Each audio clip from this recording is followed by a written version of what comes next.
देश की मीडिया में मालिक को छोड़कर जो महत्वपूर्ण पद जो मीडिया के अंदर होते हैं, एडिटर हो, डायरेक्टर हो, मैनेजर हो, कहीं भी किसी भी इलेक्ट्रॉनिक मीडिया या किसी भी क्षेत्र की मीडिया में आज बहुसंख्य समाज की हिस्सेदारी नहीं है। बड़े दुर्भाग्य की बात है। जो देश में 90% बहुसंख्य समाज के लोग रहते हैं और उनकी आज मीडिया के अंदर हिस्सेदारी बिल्कुल नहीं। और सबसे बड़ा इस मीडिया का आय का स्रोत कंज्यूमर और कस्टमर 90% बहुसंख्य समाज के लोग। साथियों, आज हम बात करेंगे कानून बनाकर कैसे देश की मीडिया में बहुसंख्यक समाज को आरक्षण और समुचित प्रतिनिधित्व मिल सके।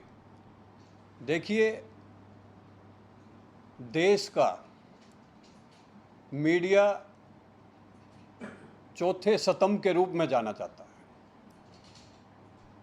और 90 के दशक के बाद जब देश के अंदर बहुसंख्यक समाज की सरकारें राज्य में और केंद्र में बनने लगी और मंडल आयोग की सिफारिश लागू होने को हुई, उसके बाद देश का इलेक्ट्रॉनिक मीडिया हो, रेडियो हो, सिनेमा हो, यूट्यूब चैनल हो, फेसबुक हो, कथावाचक हो, जितने भी मीडिया से जुड़े हुए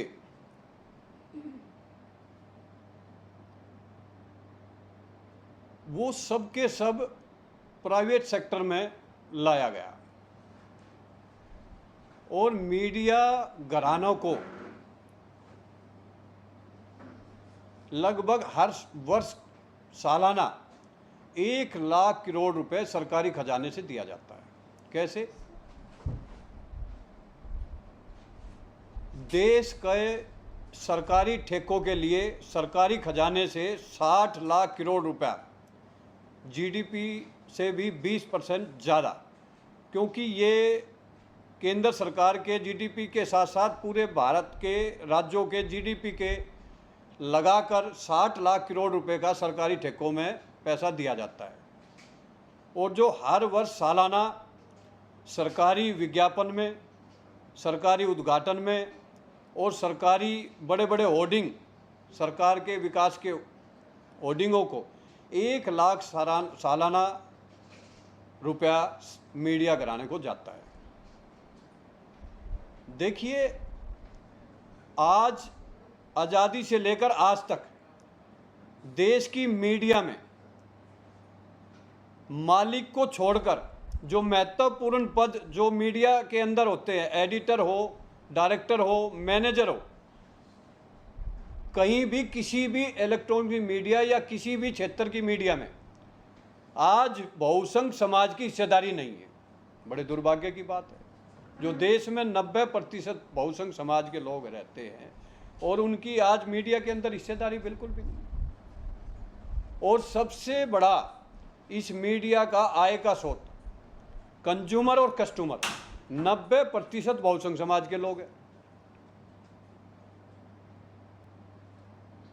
तो मेरा ये कहना है आपकी मीडिया के माध्यम से, जब 1950 और 60 के दशक के अंदर दुनिया के सबसे बड़े ताकतवर देश अमेरिका के अंदर अफ्रीकन काले लोगों द्वारा सिविल राइट मूवमेंट छेड़ा गया था। वो इसलिए छेड़ा गया था कि वहाँ की सरकारी मीडिया में, वहाँ की सरकारी नौकरियों में और कॉलेजों में कैसे उन काले लोगों को हिस्सेदारी मिल सके। और 1964 में उनके मूवमेंट से एक नया कानून बना, अफर्मेटिव रिजर्वेशन के नाम से, और वो लागू हुआ। और उस समय 14% अफ्रीकन जो अमेरिका में रहते थे उनको वहाँ की मीडिया में और सरकारी नौकरियों के अलावा अलग अलग क्षेत्रों में उनको आरक्षण की व्यवस्था की।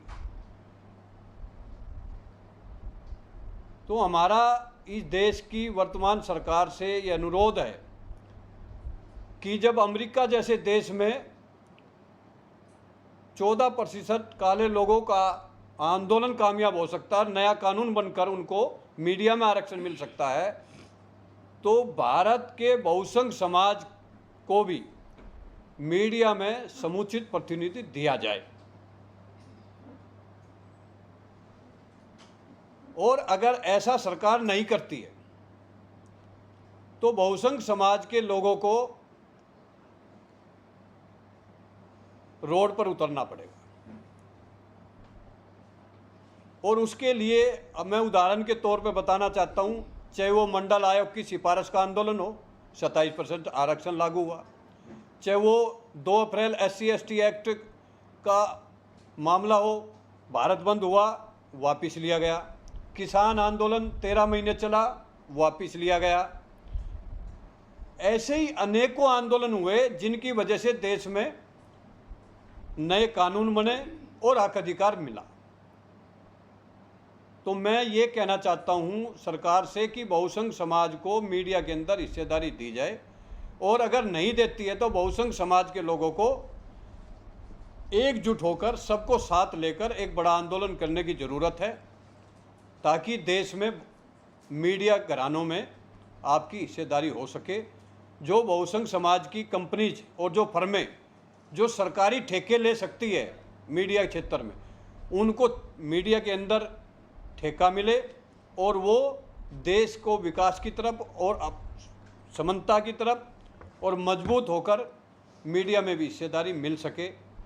ये आज मैं मीडिया के माध्यम से देश की सरकार से मांग करता हूँ।